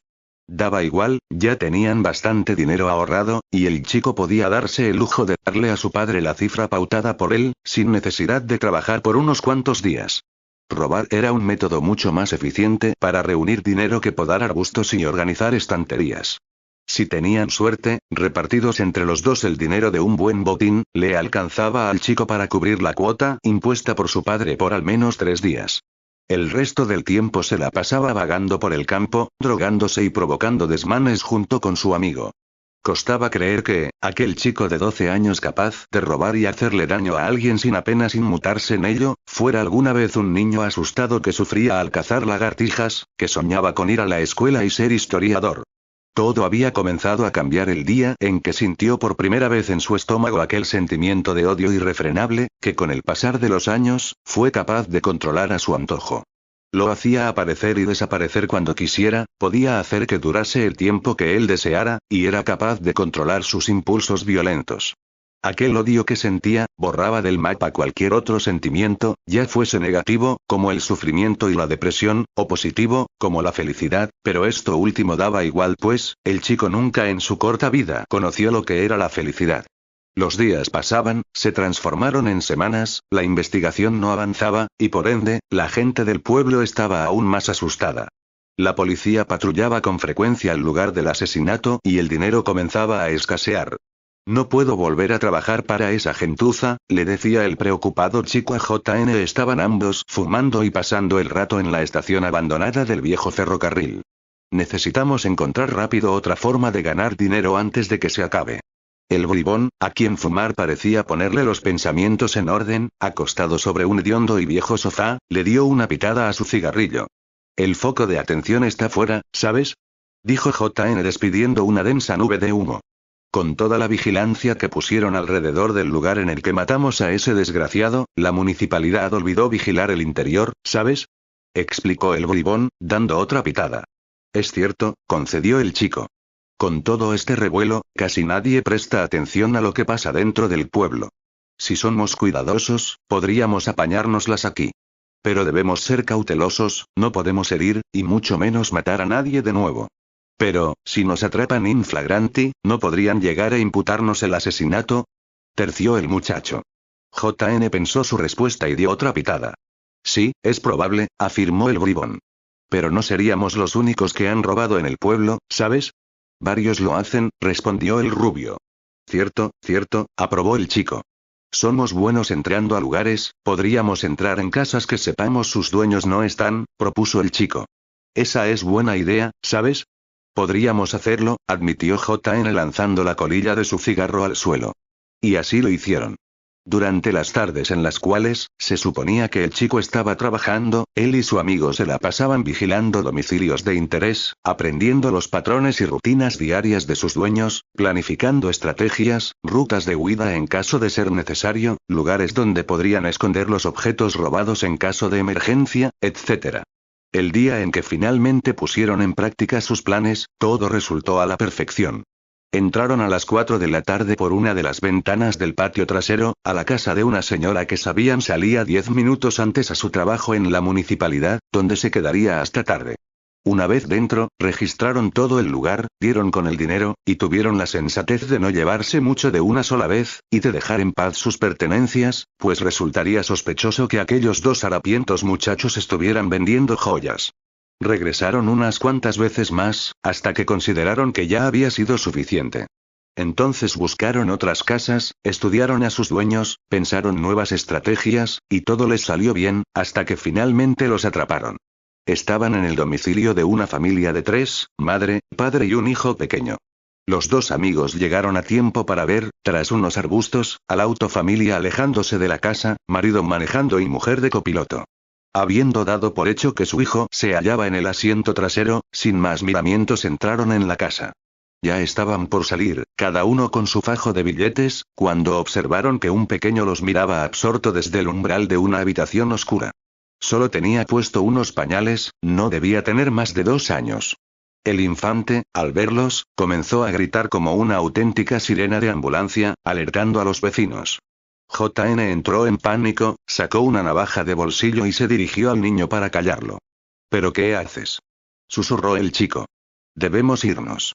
Alguien comenzó a golpear la puerta de entrada, y una estridente voz de hombre detrás preguntaba si todo andaba bien ahí dentro, probablemente pensando que los padres del niño estaban en la casa, y que quizás habían problemas. No hay tiempo, vámonos. dijo el chico. El bribón guardó su navaja, y ambos amigos se dispusieron a salir por el patio trasero, cuando, por entre las cortinas de la ventana, vieron que un par de curiosos vecinos observaban, asomando sus cabezas desde el otro lado del muro del fondo del jardín. Estaban acorralados, y el niño no paraba de gritar. «Esto no puede estar pasando», exclamaba el bribón. «Si me llevan a la comisaría y descubren que no tengo padres, me enviarán directo al orfanato». «Tranquilízate», le dijo el chico. «Yo saldré corriendo y alertaré a los vecinos. Cuando toda la atención esté centrada en mí, tú saldrás, ¿entiendes?». El chico estaba dispuesto a sacrificarse por su amigo, ya que sabía que para él mismo las consecuencias no serían tan graves.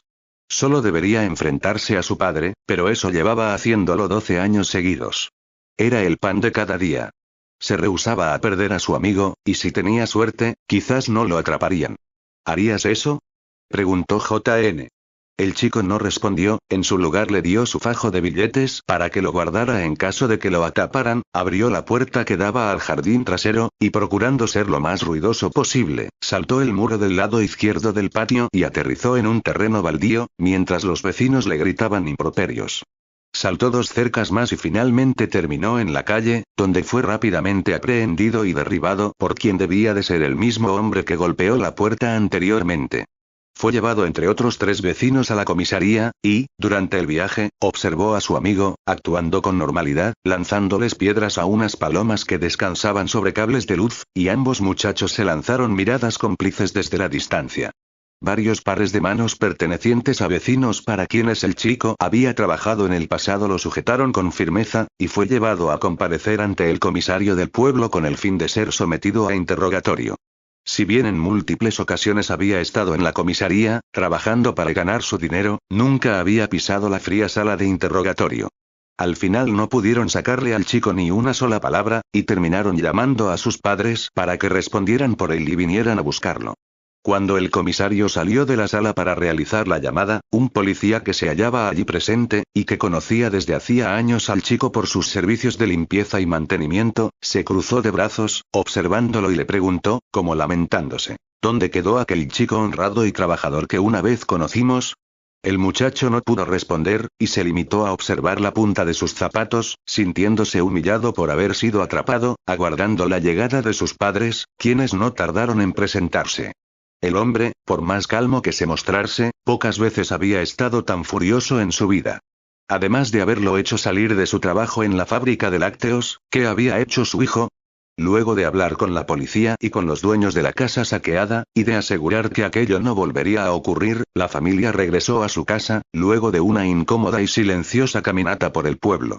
Cuando la puerta se hubo cerrado tras ellos, el hombre desató su ira. Tomó al chico por el cuello de su camisa y comenzó a zarandearlo con fuerza, haciendo que ésta se rompiera. El chico se vio obligado a dejar fluir el odio por sus venas para soportar aquella situación. «¿Cómo se te ocurre, mocoso insolente?», exclamó el hombre, totalmente fuera de sí. «Robar una casa. Imbécil». El chico miró a los ojos a su progenitor, y ya sin miedo, en su lugar, con altivez, le confesó a su padre que aquellos últimos años se había dedicado al robo. Así era como había estado ganándose su dinero, en lugar de trabajar. Se limitaba a llevarse las herramientas para cuidar las apariencias, y luego las dejaba escondidas en cualquier lugar. El padre sintió como si una fortaleza se hubiera derrumbado. Aquel escuincle, que desde el primer día estuvo subyugado ante su poder y autoridad, había encontrado la forma de escapar a su control. El hombre estuvo a punto de soltarle, mientras intentaba digerir lo que aquel muchacho de rostro impasible le había revelado. Entonces se compuso, y le dio un potente golpe tras otro en el rostro. El semblante del padre se tornaba azul mientras maldecía a todo pulmón, y la madre, como siempre, observaba la escena sin intervenir. El chico cayó al suelo, aturdido, observando 1.000.000 de puntitos negros danzar frenéticamente ante a sus ojos. Todo le daba vueltas y no podía levantarse, ni comprender qué estaba pasando. «Ahora sí estás muerto, muchacho», gritaba el hombre. No era el hecho de que su hijo hubiera intentado robar lo que lo enfurecía, pues este también había sido bandido durante su juventud, y por culpa de eso y demás crímenes debió esconderse en aquel pueblucho de Cuarta, sino haber sido engañado por aquel esperpento fruto del peor error de su vida, que le hubiera visto la cara durante tantos años. El chico, tirado en el suelo luchando por no desmayarse, veía a su padre despotricar, pero no oía lo que decía. El hombre salió de la habitación en la que estaban, pero el muchacho presentía que el peligro no había pasado aún. Se quedó a solas con su madre, quien se limitó a darle la espalda y observar por la ventana. Un minuto después, el hombre regresó cargando un gran balde lleno de agua. Lo depositó frente al chico, a quien tomó por los pelos y metió la cabeza dentro del balde. La repentina sensación de ahogamiento despertó al chico de su letargo, y comenzó a moverse de manera errática para zafarse de las manos de su padre, pero era inútil. Estuvo unos 20 segundos con la cabeza metida en el agua. Entonces, el hombre volvió a jalarlo de los cabellos sacándolo del agua, y el muchacho tomó una gran bocanada de aire, para luego comenzar a convulsionarse entre horribles toses. El hombre volvió a sumergirle la cabeza durante otros 20 segundos, la volvió a sacar, y repitió el mismo proceso unas 5 veces más, o lo que el chico creyó fueron 5, pues terminó desmayándose. Cuando despertó, en medio de la más completa oscuridad, una punzante jaqueca le impedía pensar con claridad. Con esfuerzo pudo levantarse del suelo, y comenzó a tantear a su alrededor. El lugar era pequeño. Tardó unos segundos en darse cuenta de que se hallaba en el cobertizo del jardín. Ya sabiendo dónde se encontraba la salida, estiró el brazo y colocó su mano en el picaporte, pero la puerta no cedía, lo habían encerrado. Intentó derribar la puerta una y otra vez, pero, el chico, ya de por sí débil por su carente dieta, se hallaba desprovisto de las pocas fuerzas que tenía debido al hambre y a la golpiza. Miró a través de la cerradura de la puerta, todo estaba oscuro fuera. Era de noche, pero no podía saber qué hora era. Cuando se sentó, derrotado, en el suelo, su pie dio con un objeto que no reconoció. Al palparlo, se percató de que se trataba del mismo balde en el cual su padre lo había ahogado horas antes, el cual aún se estaba a rebosar de agua, y rápidamente entendió que le esperaban tiempos difíciles. Había perdido la cuenta de cuántos días transcurrieron, pero al menos había pasado una semana sin comer y sin ver la luz del sol. La única manera en la que había logrado sobrevivir, había sido bebiendo el agua del balde, la cual se vio obligado a racionar. Si bien conocía el hambre y era capaz de soportarla, nunca antes había estado tan hambriento en su vida. Su única fuente de alimento eran las cucarachas y los amargos y duros hongos xilófagos que crecían en la madera podrida de las paredes del cobertizo. El chico no sabía si aquellos eran venenosos, y al principio se rehusó a comerlos, pero al final el hambre pudo más. Si bien, como al final el muchacho descubrió, aquellos no eran ponzoñosos, su sabor era horrible y le producían dolor de estómago. Luego de una semana, su fatiga era tan extrema que apenas conseguía mantenerse en pie por más de un minuto, estaba todo el tiempo mareado, se desmayaba con regularidad, había enflaquecido más de lo que ya estaba, y tenía náuseas y frío todo el tiempo. Cuando solo quedaba lo que debía ser aproximadamente medio vaso de agua en el fondo del balde, el chico realmente pensó que moriría allí, que sus padres finalmente decidieron acabar con su vida, pero no tenía las suficientes energías como para preocuparse por ello. Había aceptado su muerte en aquel sucio cobertizo, cuando oyó el sonido de pasos acercándose afuera, el tintineo de unas llaves abriendo una cerradura, y finalmente, la cegadora e insoportable luz del sol iluminando el interior del cobertizo, y la figura de un hombre parado en el umbral de la puerta. Tu castigo terminó, le dijo su padre, lanzándole algo que no pudo distinguir inmediatamente. Cuando se percató de que se trataba de un trozo de pan, se apresuró a roerlo, juntando las migajas que caían al suelo. Debía de presentar una imagen lamentable, pero no le interesaba. Miró a su padre, quien le lanzó una sonrisa burlesca y se marchó. Cuando estuvo lo suficientemente fuerte como para salir de nuevo, se dirigió a la estación abandonada. Dentro, encontró a su amigo, comiendo lo que debía de ser carne de perro callejero. El chico se sorprendió al percatarse de que no se alegraba de ver a J.N. El bribón, al verlo, depositó en su plato el pedazo de carne que tenía entre los dedos y se dirigió a él. Luces terrible, ¿sabes? Le dijo su amigo. ¿Qué fue lo que te pasó? ¿Dónde estuviste? Temía que te hubieses ido, ¿sabes? Mis padres me encerraron en el cobertizo de mi casa luego del interrogatorio, le confesó el chico. Ven, come algo, le ofreció el bribón, invitándolo a sentarse en el mohoso sofá. Hay carne de perro y huevos de pájaro que robé de sus nidos. ¿Te interrogaron? ¿Les dijiste algo? Le preguntó J.N., preocupado por la respuesta. No, respondió el chico, a lo que el bribón dio un suspiro de alivio y se sentó para seguir comiendo. ¿Tienes el dinero? cuestionó el muchacho, a quien no le quedaban más que un par de monedas. El bribón, sin apartar la vista del plato, le respondió. No, no lo tengo, ¿sabes? Tuve que dejarlo, porque tú te fuiste con las manos vacías. Si los dueños de la casa se daban cuenta de que faltaba dinero, sabrían que no actuaste solo y comenzarían una investigación, ¿sabes? Aunque el chico sabía que JN tenía la razón, una furia ciega se apoderó de él al oír aquellas palabras. No había dinero, todo había sido para nada, incluyendo su encierro en el cobertizo. Pero tranquilo, se apresuró el bribón, metiendo las manos entre los cojines del sofá. No estuve todo este tiempo de brazos cruzados, ¿sabes? Dijo, sacando un fajo de billetes y ofreciéndoselo al chico. Le he robado a un par de idiotas aquí en el pueblo, y parece que las cosas en la carretera finalmente se han calmado, ¿sabes? El semblante del muchacho se ablandó al escuchar aquello, y tomó el dinero. Pronto volveremos a las andadas.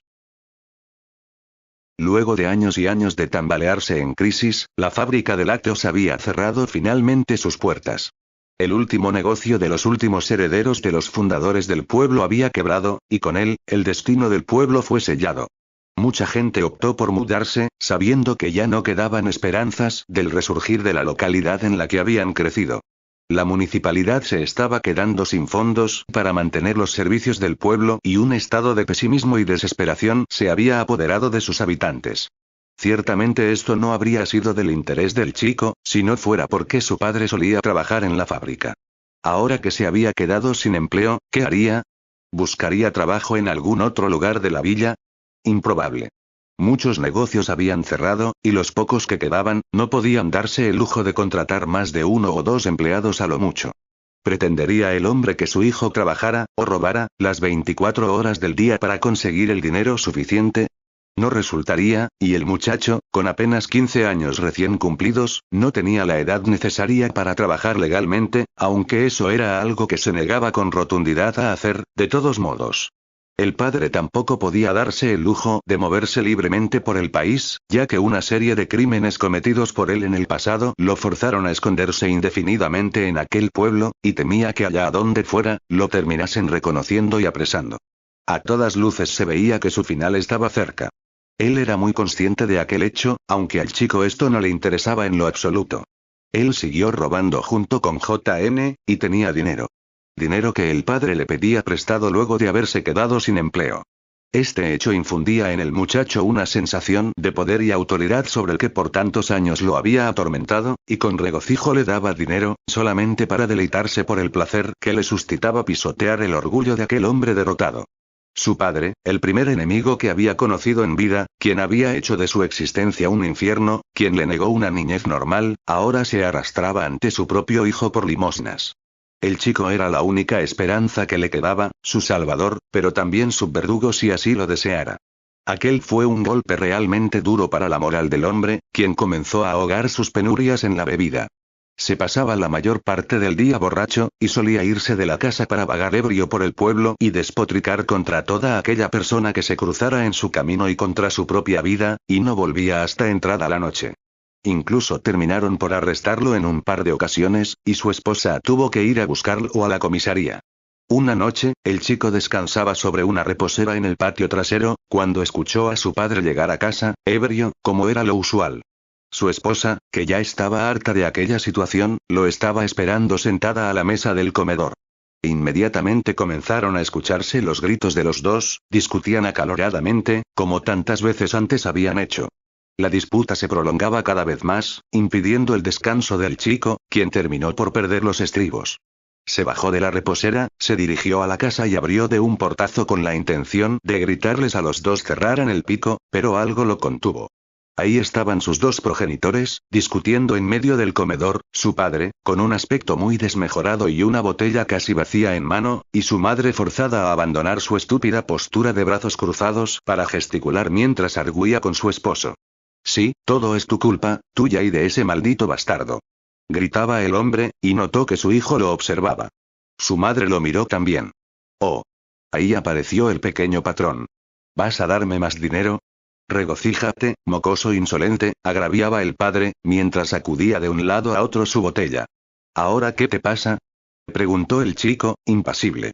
Hacía mucho tiempo que el hombre, en lugar de miedo, le inspiraba lástima. ¿Qué pasa? Preguntaba perplejo, como si la respuesta fuera obvia. Tú, maldito niño. Le gritó acercándose a él. Desde que llegaste no me has dado más que problemas. Todo lo malo que ha ocurrido en esta casa ha sido culpa tuya y de esta arpía a la que llamo esposa. Dijo, señalando a la mujer, rezagada detrás de la mesa del comedor. Ambos han arruinado mi vida, y ahora vienes tú, con tus aires de superioridad, a darme tu sucio dinero, robado porque al igual que tu madre eres un inútil y un bueno para nada, siempre lo has sido. El chico encontraba aquella escena divertida, pues las palabras del hombre eran apenas inteligibles. El padre, muy borracho, comenzó a enumerar todas las desgracias de las que el chico tenía la culpa, desde la falta de dinero, hasta cosas sin pies ni cabeza, como el juicio que se le realizó antes de que el muchacho siquiera naciera, el quiebre de la fábrica de lácteos, entre otras. Lo que dices no tiene sentido, terció el chico. Tranquilízate. Aquello había sido el detonante. ¿Cómo te atreves? Gritó el padre, avanzando hacia él. Ahora sí te voy a matar, como debí haber hecho hace mucho tiempo. Espetó. El chico retrocedía para permanecer fuera del alcance de las torpes manos de su padre. Si me matas, ¿cómo conseguirás dinero para tu alcohol, viejo idiota? Dijo el chico sin poder contenerse. El hombre blandió la botella, la sostuvo en alto y la lanzó directo a la cabeza del chico, quien no pudo evitar el impacto. Un fuerte dolor en su sien derecha, vidrio haciéndose añicos.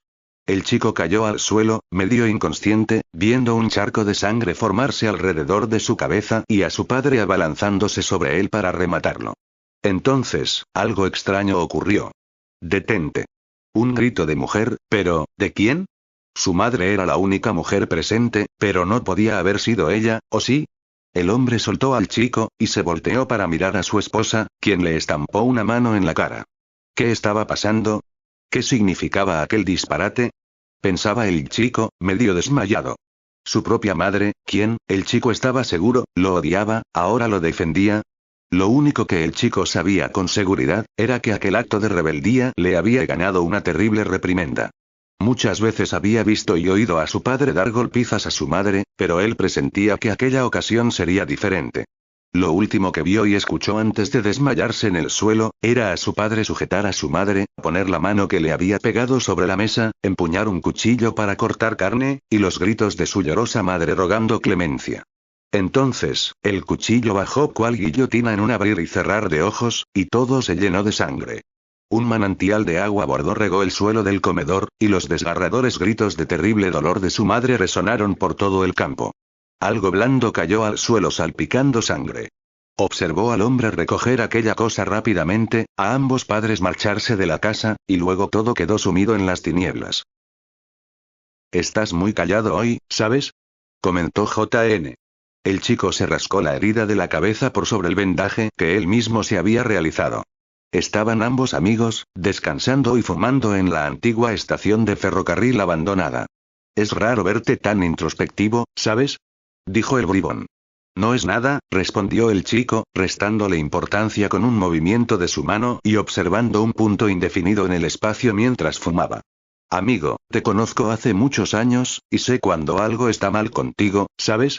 Habla, inquirió JN, a lo que el chico le dio una pitada a su cigarro e intentó ordenar sus pensamientos. Pasó algo extraño con mi madre, unos días después de que mi padre le cortara la mano. El chico procedió a contar a su amigo los acontecimientos que lo mantenían abstraído en sus propias dilucidaciones.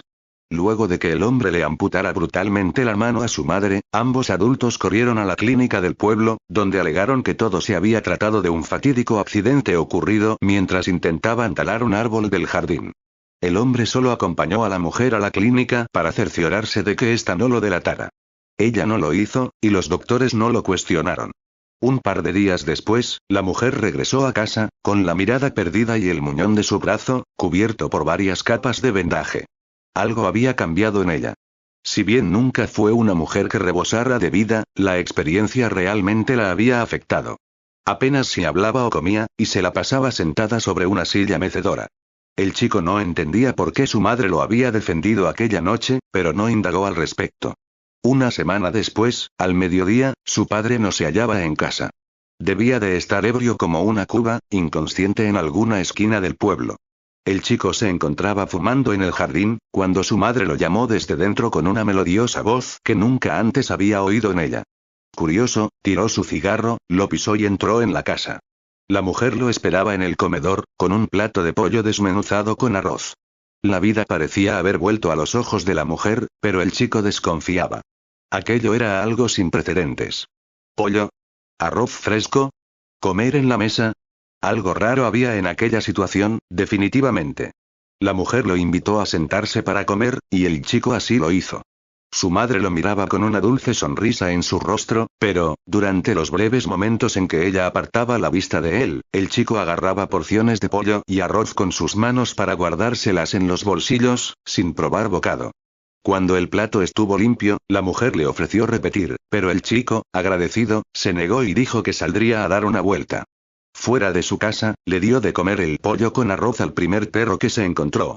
Media hora después, el animal se convulsionaba como loco en el suelo, sus ojos estaban blancos y le salía espuma por la boca. Finalmente el perro murió, y el chico confirmó sus sospechas. Su madre había intentado envenenarlo. Algo había cambiado, algo se había roto en la mujer a raíz de la amputación de su mano. Quizás, muy en el fondo, sin atreverse a demostrarlo por su esposo, la mujer, a su manera, apreciaba al chico, quien, después de todo, era su hijo. Pero la acción de su padre la había trastornado, o quizás, había entendido que nada bueno le traería querer a su hijo mientras siguiera junto a su marido. El chico solo podía conjeturar al respecto, pero lo que sí sabía, era que ambos padres habían intentado asesinarlo finalmente. Lo gracioso de la situación era que, si la madre, en lugar de invitarle una comida decente, le hubiera dado un plato de fideos rancios, el chico no habría sospechado, y el plan de la mujer habría resultado a la perfección. El bribón escuchó el relato de su amigo con atención, sintiéndose agradecido de no haber conocido a sus propios progenitores. Tus padres están locos, ¿sabes? Esto no puede seguir así, debes hacer algo al respecto, opinó JN. ¿Qué quieres decir? Preguntó el chico. Ellos te odian, siempre te han odiado. O al menos tu padre. Te han torturado desde el primer día. Te mataron de hambre, te dieron 1000 golpizas, te obligaron a trabajar, te mantuvieron años atado a la cerca, no te dejaban entrar en la casa ni para usar el baño, te encerraron una semana sin comida en el cobertizo, y ahora ambos han intentado asesinarte activamente. Todo aquello era cierto. Como siempre el bribón tenía razón. Sus padres habían hecho de su vida un infierno desde que tenía uso de razón. Él también los odiaba hacía mucho tiempo. Aquel sentimiento de sangriento y frío odio, a sus 15 años, colmaba su ser las 24 horas, mas no se había apoderado de él. Fue el chico quien, voluntariamente, decidió abrazar el odio, hasta que éste terminó por convertirse en parte de él finalmente. Él era odio. Ya no sentía tristeza, pero tampoco tenía la oportunidad de algún día poder ser feliz. Ahora solo había odio. Solo existía la sangre. ¿Qué tienes en mente? Preguntó el chico con una malévola sonrisa en su rostro. ¿Sabes? Dijo JN devolviéndole la sonrisa. Creo que ya ha llegado el momento de hacerles pagar. Entonces, un antiguo recuerdo del chico emergió a la superficie. Fue aquel día cuando él y su amigo se conocieron, cuando entablaron su primera conversación. El bribón picaba a un perro agonizante, y el chico se había acercado a él con curiosidad para ver qué estaba haciendo. ¿A ti te gustaría ser libre como yo? Preguntó el bribón. Quizás, respondió el chico. Bien, avísame cuando lo sepas. En su momento, el chico no había entendido a qué se refería exactamente el bribón con esa pregunta, pero ahora, muchos años después, en la estación del ferrocarril abandonada, lo comprendió finalmente. El chico supo que su viejo amigo, JN, siempre había estado listo para ese momento. Ambos amigos tenían un plan: vengarse de los padres del chico y huir finalmente del pueblo con rumbo a la gran ciudad. Durante un par de días, ambos adolescentes se dedicaron a reunir provisiones y el dinero necesario para subsistir durante su arduo viaje, el cual realizarían caminando sobre las vías del ferrocarril, ya que aquel era el trayecto más corto y recto hacia su destino. Si bien este plan era simple, cierto era también que en realidad JN, quien creía saber todos los detalles debido a que el plan fue concebido entre ambos amigos, solo conocía la mitad de este, pues el chico tenía otras ideas en mente. La luna ya se hallaba en su cenit. Cualquiera que se hubiera asomado por la ventana aquella noche, para observar el cielo nocturno luego de despertar, sediento, con la intención de dirigirse a la cocina para beber un vaso de agua, habría visto a un joven fumar en una esquina bajo la titilante luz de un poste, mientras polillas revoloteaban sobre su cabeza, y diría, nada interesante, solo un chico que salió a tomar aire, y volvería a la cama sin darle más importancia. Pero, si hubiese esperado 5 minutos más, habría visto llegar a otro joven, de largo cabello rubio, ropas raídas, sombrero de paja, con una mochila en su espalda y portando un gastado estuche de guitarra, deteniéndose bajo el haz de luz del poste frente al chico que fumaba, para luego partir ambos, perdiéndose juntos en la oscuridad. ¿Tienes todo listo?, le preguntó el chico. Sí, respondió JN. Esta noche empieza nuestra nueva vida, declaró el bribón. Nuestra nueva vida, nueva vida, pensaba el chico para sus adentros. Mientras esperaba a su amigo bajo el poste de luz, una pequeña lagartija se había aventurado fuera de los pastizales del terreno baldío de la esquina, y se encontró frente al zapato del chico, quien la aplastó sin piedad. Aquellos días de comer lagartijas para sobrevivir se habían quedado en el pasado. Su vida anterior había terminado. Todo cambiaría esa noche. Finalmente ambos socios llegaron a la casa del chico, quien abrió la puerta con sumo sigilo, y entraron. En el comedor, el bribón se agachó, colocó el estuche de guitarra en el suelo y lo abrió. Dentro se encontraban los 2 machetes que había traído de la estación abandonada, su antiguo hogar. Cada quien tomó un machete y entraron en la oscura habitación de los padres del chico, quienes dormían profundamente en el lecho matrimonial. Ahí estaban, a su merced finalmente, sus peores enemigos, los motivos de sus pesadillas, los dirigentes de su báratro. Cada amigo se posicionó en un extremo de la cama, el bribón se encargaría de la madre, y el chico, de su padre. Cruzaron miradas en la oscuridad, enarbolaron sus machetes, y con furia los enterraron en sus víctimas. Ambos adultos, sin saber qué estaba pasando, despertaron entre gritos de dolor y horror, los cuales fueron rápidamente acallados cuando las hojas atravesaron sus cuellos.